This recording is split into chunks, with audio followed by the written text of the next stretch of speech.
प्यारे विद्यार्थियों नमस्कार, स्वागत है आप सभी का एक और नए वीडियो में। आज हम देखने वाले हैं त्रैमासिक परीक्षा 2023-24 हेतु कक्षा 11वीं विषय राजनीति शास्त्र विषय के अति महत्वपूर्ण प्रश्न और उन सभी प्रश्नों के उत्तरों को। तो प्यारे विद्यार्थियों वीडियो में आगे बढ़ें उससे पहले आप सभी लोगों से अनुरोध है हमारा कि अगर आपने अभी तक हमारे यूट्यूब चैनल को सब्सक्राइब नहीं किया हो तो प्लीज़ चैनल को जल्दी से सब्सक्राइब जरूर कर लें और साथ में बेल आइकन को जरूर दबा लें, जिससे कि प्यारे विद्यार्थियों आप सभी को हमारे द्वारा अपलोड किए जाने वाले प्रत्येक वीडियो की नोटिफिकेशन बराबर मिलती रहे। तो चलिएगा आप आगे बढ़ते हैं, समझते हैं कि त्रैमासिक परीक्षा 2023-24 कक्षा 11वीं विषय राजनीति शास्त्र विषय का पूरा क्वेश्चन पेपर आपका किस प्रकार का आएगा और कौन कौन से क्वेश्चन आप सभी को यहाँ से याद कर लेना चाहिए। देखिएगा प्यारे विद्यार्थियों, आज मैं यहाँ से आपको 2 अंक वाले, 3 अंक वाले और 4 अंक वाले वेरी मोस्ट टाइम पे क्वेश्चन और उन सभी के उत्तर आपको इस वीडियो में देने वाला हूँ। तो इसलिए आप सभी लोग इस वीडियो को पूरा देखकर जरूर जाए, जिससे कि आप सभी को यह अच्छे से समझ में आ सके। तो चलिएगा आप आगे बढ़ते हैं, समझते हैं। तो देखिएगा सबसे पहले हम 2 अंक वाले क्वेश्चन देख लेते हैं, जो कि वेरी मोस्ट टाइम पे क्वेश्चन है। तो इसका पहला क्वेश्चन लिखा है, भारतीय संघ में कितने राज्य तथा केंद्र शासित प्रदेश हैं। तो इस संघ को आप लोग थोड़ा सा चेंज कर ले, इसकी जगह पर घा वाला संघ आएगा। इस प्रकार से आप सभी लोग इसको नोट कर लेंगे। तो देखिएगा आप इस प्रकार से इसको नोट करते चलें, इसको घा वाला संघ बना ले आप लोग इस प्रकार से। और उसके बाद में अगला यहाँ पर लिखा है, संविधान का अर्थ लिखिए। तो देखिएगा संविधान नियमों एवं कानूनों का लिखित प्रलेख होता है, ये इसका उत्तर हो जाएगा। उसके बाद में अगला क्वेश्चन ये लिखा है, देख सकते हो क्या लिखा है, संवैधानिक उपचारों का के अंतर्गत यहाँ से आपको बताना है संवैधानिक उपचारों के अंतर्गत न्यायालय कौन कौन से विशेष आदेश जारी कर सकता है। तो देखिएगा इसके लिए कौन कौन से आदेश जारी करता है ये आपको बताना है। तो ये इसका उत्तर होगा, संवैधानिक उपचारों के अंतर्गत यहाँ से कौन कौन से आदेश जारी किए जाते हैं, यहाँ से आपको ये हटा देना है, इसके ऊपर ये चढ़ा लेना है। न्यायालय निम्नलिखित आदेश जारी कर सकता है, कौन कौन से, एक तो बंदी प्रत्यक्षीकरण, परमादेश, प्रतिषेध, उत्प्रेक्षण और अधिकार परीक्षा, ये संविधान के उपचारों के अधिकार के अंतर्गत न्यायालय द्वारा इनको जारी किया जाता है। उसके बाद में अगला देखते हैं क्या लिखा है। देखिएगा जो क्वेश्चन दिया गया है, भारतीयों के किन्हीं 2 मौलिक कर्तव्यों का वर्णन कीजिए। तो देखिएगा भारतीयों के मौलिक कर्तव्य कौन कौन से हैं, आप लोग यहाँ से इनको देख लेंगे। तो पहला लिखा है, संविधान का पालन करें और उसके आदर्शों, संस्थाओं, राष्ट्रध्वज और राष्ट्रगान का आदर करें। इस प्रकार से आप सभी लोग यहाँ से इसको लिख लेंगे। अब इसके बाद में अगला ये दिया गया, देख सकते हो, यहाँ से आप लोग इसको नोट कर लेंगे, सार्वभौमिक वयस्क मताधिकार क्या है। तो सार्वभौमिक यहाँ से आप लोग इस प्रकार से लिख लेंगे, सार्वभौमिक वयस्क मताधिकार क्या है। तो इस प्रकार से आप लोग इसको लिख लें। तो देखिएगा किसे सार्वभौमिक वयस्क मताधिकार कहा जाता है, ये पूरा का पूरा उत्तर इस जगह पर इसका लिखा गया है। और उसके बाद में अगला क्वेश्चन ये लिखा गया है, विशेष बहुमत किस क्या होता है, लिखिए। तो देखिएगा विशेष बहुमत किसे कहा जाता है, इसको लिखना है आपको। तो यहाँ से आप लोग इसको लिख लेंगे, संविधान के वे विषय जो कुछ हद तक महत्वपूर्ण होते हैं उन्हें संशोधित करने के लिए संसद में 2/3 बहुमत की आवश्यकता पड़ती है, जैसे अलग राज्यों का निर्माण, इसी को संसद विशेष बहुमत कहा जाता है। इस प्रकार से आप सभी लोग इसको नोट कर लेंगे। अब इसके बाद में आगे बढ़ते हैं। तो देखिएगा अगला क्वेश्चन ये लिखा है, सरकार के अंगों के नाम लिखिए। तो सरकार के अंगों के नाम क्या क्या है, आप लोग यहाँ से देख लीजिएगा। सरकार के अंग है न्यायपालिका, कार्यपालिका और विधायिका। और उसके बाद में अगला क्वेश्चन यहाँ से देख लेंगे क्या लिखा है, जब लोकसभा में किसी एक दल को बहुमत नहीं मिलता है तब किस प्रकार की सरकार बनती है। तो देखिएगा इसका उत्तर यहाँ से लिख लेंगे, जब लोकसभा में किसी एक दल को बहुमत नहीं मिलता है तब अन्य दलों के साथ मिलकर गठबंधन सरकार बनाई जाती है। उसके बाद में अगला क्वेश्चन ये लिखा है, देख सकते हो यहाँ पर क्या लिखा गया है, संसदीय शासन प्रणाली की कोई 2 विशेषता लिखिए। वेरी मोस्ट टाइम पे क्वेश्चन है प्यारे विद्यार्थियों, आप सभी लोग यहाँ से इसको देख लेंगे और अच्छे से पूरा का पूरा लिख लें और इसको याद कर लें। और उसके बाद में अगला क्वेश्चन ये दिया गया है, देख सकते हो, अध्यक्षात्मक शासन प्रणाली की 2 विशेषताएं। अध्यक्षात्मक कैसे लिखोगे आप लोग, यहाँ पर आपको मैं लिख कर बता रहा हूँ, ये इस प्रकार से यहाँ से आपको लिख लेना है। और इसके बाद में आगे बढ़ते हैं क्या लिखा है। तो देखिएगा आप सभी लोग यहाँ से इसको लिख लेंगे। और इसके बाद में इधर आ जाते हैं, ये जो क्वेश्चन दिए गए हैं इनको आप लोग देख लेंगे। दल बदल क्या है। तो देखिएगा ये क्वेश्चन दिया गया है, दल बदल किसे कहते हैं, किसी एक राजनीतिक दल को छोड़कर दूसरे राजनीतिक दल में प्रवेश करना दल बदल कहलाता है। उसके बाद में अगला क्वेश्चन, वित्त विधेयक संसद के किस सदन में प्रस्तुत किए जाते हैं। तो इसका उत्तर लिख लीजिएगा, वित्त विधेयक संसद के निम्न सदन अर्थात लोकसभा में ही पेश किए जाते हैं। उसके बाद में अगला क्वेश्चन ये लिखा है, सर्वोच्च न्यायालय के न्यायाधीशों की नियुक्ति किस के द्वारा की जाती है। तो यहाँ से आप लोगों को ये लिख लेना है, सर्वोच्च न्यायालय के न्यायाधीशों की नियुक्ति किसके द्वारा की जाती है।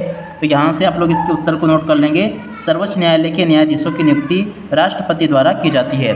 उसके बाद में अगला क्वेश्चन ये लिखा, देख सकते हो, न्यायपालिका की स्वतंत्रता से क्या आशय है। वेरी मोस्ट टाइम की क्वेश्चन है प्यारे विद्यार्थियों, आप सभी लोग यहाँ से इसको याद कर लेंगे। और अगला क्वेश्चन ये लिखा है, समाजवादी राज्य का अर्थ लिखिए। समाजवादी राज्य किसे कहते हैं, यहाँ से आपको इसके अर्थ को लिखकर बताना है। तो आप सभी लोग यहाँ से इसको लिख लेंगे कि समाजवादी राज्य क्या होता है। और उसके बाद में इधर आ जाते हैं, यहाँ से इन प्रश्नों को देख लेंगे। आप सभी लोग क्या लिखा है, न्यायिक पुनरावलोकन क्या है। तो देखिएगा, पुनरावलोकन भी यहाँ से आप लोग इसको काट लें, इसको न्यायिक पुनरावलोकन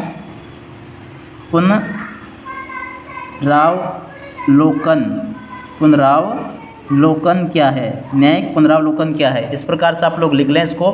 तो देखिएगा, न्यायिक पुनरावलोकन क्या है आपको ये बताना है। तो यहाँ से आप लोग ये भी यहीं पर लिख लेंगे। तो न्यायिक पुनरावलोकन से तात्पर्य न्यायालय की उस शक्ति से है जिस शक्ति के बल पर वे विधायिका द्वारा बनाए गए कानूनों, न्यायपालिका द्वारा जारी किए गए आदेशों तथा प्रशासन द्वारा किए गए कार्यों की जांच करती है कि वह मूल ढांचे के अनुकूल है या नहीं। तो देखिएगा, यहाँ से इस प्रकार से आप सभी को ये अच्छे से समझ लेना है। और उसके बाद में आगे बढ़ते हैं, ये वाला क्वेश्चन, साधारण बहुमत तथा विशेष बहुमत में क्या अंतर है। तो देखिएगा, साधारण बहुमत किसे कहते हैं और विशेष बहुमत किसे कहते हैं, इसको समझ लें आप सभी लोग। यहाँ पर इसका उत्तर पूरा का पूरा दिया गया है। और उसके बाद में प्यारे विद्यार्थियों, ये लिखा आपके 3 अंक वाले क्वेश्चन। तो आप सभी लोग यहाँ से 3-3 अंक वाले प्रश्नों को भी समझ लेंगे। क्या लिखा है, हमें संविधान की आवश्यकता क्यों होती है, लिखिए। तो देखिएगा, यहाँ पर दिया गया है, किसी भी देश को सुचारू रूप से चलाने के लिए हमें संविधान की आवश्यकता पड़ती है। इसका सबसे बड़ा कारण ये है कि संविधान के माध्यम से ही निर्मित सरकार के विचारों को अभिव्यक्ति प्रदान होती है। तो पूरी तरह से यहाँ से आप सभी को इसको याद कर लेना है। देखिएगा प्यारे विद्यार्थियों, यहाँ से मैं आप सभी को बता देना चाहता हूँ कि यहाँ से 3 अंक वाले प्रश्न आपके शुरू हो चुके हैं, सभी के सभी। अब हम 3 अंक वाले क्वेश्चन को देखेंगे। तो चलिएगा, अब आगे बढ़ते हैं। और ये इसका कुछ हिस्सा ये दिया गया है। और अगला क्वेश्चन ये है जो कि वेरी मोस्ट टाइम की क्वेश्चन है, भारतीय संविधान की प्रमुख विशेषता लिखिए। तो देखिएगा, भारतीय संविधान की प्रमुख विशेषताएँ क्या क्या है, यहाँ से आप लोग देख लेंगे। भारतीय संविधान की प्रमुख विशेषताएं निम्नलिखित है। पहले लिखी है, निर्मित, लिखित तथा लिखित संविधान। निर्मित है, लिखित है, ये संविधान है। तो यहाँ से आपको लिखना है, भारतीय संविधान संविधान सभा द्वारा निर्मित किया गया है तथा इसको क्रमबद्ध रूप से लिखा भी गया है। तो यहाँ से आप लोग इसको लिख लेंगे। अगला लिखा है, विश्व का सबसे विशाल संविधान। और उसके बाद में अगला लिखा है, कठोर एवं लचीला संविधान। कठोर एवं कैसा संविधान है, लचीला, कठोर और लचीला संविधान है। और उसके बाद में संसदीय शासन प्रणाली है। ये भारतीय संविधान की विशेषताएं है। आप चाहे तो एक ही बार में इसका स्क्रीनशॉट लेकर लिख सकते हो। अब इसके बाद में इधर आ जाते हैं। तो ये आपके क्वेश्चन दिए गए हैं, आप सभी लोग यहाँ से इनको देख लेंगे। भारतीय संविधान में प्रदत्त समानता के अधिकारों को समझाइए।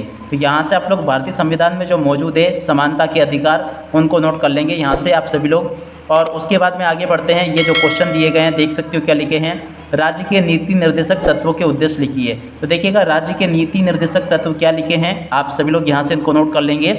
अब इसके बाद में आगे बढ़ते हैं और आगे के प्रश्नों को देखते हैं। तो ये लिखे गए हैं, देख सकते हो यहाँ से, संविधान में संशोधन करने के लिए विशेष बहुमत की आवश्यकता क्यों पड़ती है। तो देखिएगा, यहाँ से भी आप लोग इस प्रश्न के उत्तर को नोट कर लेंगे कि संविधान में संशोधन करने के लिए विशेष बहुमत की आवश्यकता क्यों होती है। तो यहाँ से आप सभी लोग इसको लिख लेंगे ताकि आप सभी लोग प्यारे विद्यार्थियों परीक्षाओं में अच्छे नंबर ला सको। अब इसके बाद में अगला क्वेश्चन ये दिया गया है, भारतीय संविधान में संशोधन प्रक्रिया क्या है, स्पष्ट कीजिए। वेरी मोस्ट टाइम की क्वेश्चन प्यारे विद्यार्थियों मेरे द्वारा यहाँ से आप सभी को बता दिए गए हैं। तो आप सभी लोग यहाँ से इसको भी नोट कर लेंगे। अब इसके बाद में इधर आ जाते हैं, ये कुछ हिस्सा ये दिया गया है। और इसके बाद में अगला क्वेश्चन ये लिखा है, भारतीय संविधान के आधारभूत ढांचे को समझाइए। तो यहाँ से आप लोग भारतीय संविधान के आधारभूत ढांचे को समझ लेंगे ताकि आप सभी को ये अच्छे से समझ में आ सके। उसके बाद में अगला क्वेश्चन ये लिखा है, भारतीय संविधान का राजनीतिक दर्शन लिखिए। तो यहाँ से आप लोग भारतीय संविधान के राजनीतिक दर्शन को लिखना सीख लेंगे। अब इसके बाद में आगे बढ़ते हैं और समझते हैं आगे के प्रश्न और उनके उत्तरों को। तो देखिएगा प्यारे विद्यार्थियों, यहाँ से आपकी शुरुआत होती है 4 अंक वाले प्रश्नों की। तो 4 अंक वाले वेरी मोस्ट टाइम के क्वेश्चन प्यारे विद्यार्थियों मेरे द्वारा यहाँ से आपको बताए जा रहे हैं। आप सभी लोग इनको नोट कर लें अच्छे से। क्या लिखा है, निर्वाचन आयोग के कोई 4 कार्य लिखिए। तो यहाँ से आप सभी को निर्वाचन आयोग के कार्यों को बताना है। तो यहाँ से आप सभी लोग नोट कर लेंगे कि निर्वाचन आयोग के कार्य क्या क्या हैं। देखिएगा, चुनाव की तिथियों का निर्धारित करना, और उसके बाद में निर्वाचन क्षेत्रों का सीमांकन करना, राजनीतिक दलों को नियमानुसार मान्यता प्रदान करना। और इसी प्रकार से आप सभी लोग यहाँ से निर्वाचन आयोग के कार्यों को नोट कर लेंगे। और उसके बाद में आगे बढ़ते हैं। अगला क्वेश्चन ये दिया गया है, समानुपातिक प्रतिनिधित्व प्रणाली की विशेषता लिखिए। तो यहाँ से आप लोग समानुपातिक प्रतिनिधित्व प्रणाली की विशेषताओं को नोट कर लेंगे। और उसके बाद में अगला क्वेश्चन, केंद्रीय मंत्रिपरिषद के कार्य लिखिए। तो यहाँ से आप लोग केंद्रीय मंत्रिपरिषद के कार्यों को नोट कर लेंगे और उसके बाद में इधर आ जाते हैं, ये क्या क्या कार्य है केंद्रीय मंत्रिपरिषद के, यहाँ से आप लोग नोट कर लेंगे। नई योजनाओं का निर्माण करना और उसके बाद में राष्ट्रीय कार्यपालिका पर नियंत्रण, कानून बनाने संबंधी शक्तियाँ और उसके बाद में ये वित्तीय शक्तियाँ लिखी है। तो आप सभी लोग यहाँ से इनको नोट कर ले पूरा का पूरा। मैंने आप सभी को त्रैमासिक परीक्षा तो सारे के सारे वेरी मोस्ट टाइम के क्वेश्चन बता दिए हैं। और उसके बाद में आगे बढ़ते हैं, आगे के प्रश्नों को देखते हैं। तो अगला क्वेश्चन ये लिखा है, नौकरशाही की कोई 4 विशेषता लिखिए। तो देखिएगा नौकरशाही की 4 विशेषता क्या क्या है, विधि का शासन होगा और उसके बाद में इधर आ जाते हैं। तो आगे की विशेषता ये लिखी गई है, यहाँ से आप लोग देख लीजिएगा। राजनीति से तटस्थता होती है, स्पष्ट सम विभाजन होता है, निश्चित कार्य प्रक्रिया होती है। तो इस प्रकार से यहाँ से आप लोग इसको नोट कर लेंगे। और उसके बाद में अगला क्वेश्चन देखते हैं, ये लिखा है, लोकसभा कार्यपालिका पर राज्यसभा की तुलना में ज़्यादा कारगर ढंग से क्यों नियंत्रण रख सकती है। तो देखिएगा इसका पूरा का पूरा उत्तर प्यारे विद्यार्थियों यहाँ पर आप सभी के लिए उपलब्ध करवा दिया गया है। तो आप लोग यहाँ से इसको अच्छे से नोट कर लेंगे। अब इसके बाद में अगला क्वेश्चन, लोकसभा की शक्तियाँ तथा कार्य लिखिए। तो देखिएगा यहाँ से आप लोग लोकसभा की शक्तियाँ और कार्यों को नोट कर लेंगे। लोकसभा की शक्तियाँ तथा कार्य निम्नलिखित है। वित्तीय शक्तियाँ क्या क्या है, कार्यपालिका पर नियंत्रण रखती है और उसके अलावा संविधान संशोधन समिति शक्तियाँ और कार्य योजनाओं का क्रियान्वयन। तो देखिएगा ये मेरे द्वारा यहाँ पर आप सभी को लोकसभा की शक्तियाँ तथा कार्य समझा दिए गए हैं। चलिएगा आप आगे बढ़ते हैं। तो आगे ये लिखा है, न्यायपालिका की स्वतंत्रता को बनाए रखने के लिए संविधान के विभिन्न प्रावधान कौन कौन से हैं। तो यहाँ से आप लोग नोट कर लेंगे कि न्यायपालिका की स्वतंत्रता को बनाए रखने के लिए संविधान के विभिन्न प्रावधान कौन कौन से हैं, यहाँ से आप लोग इनको नोट कर लेंगे।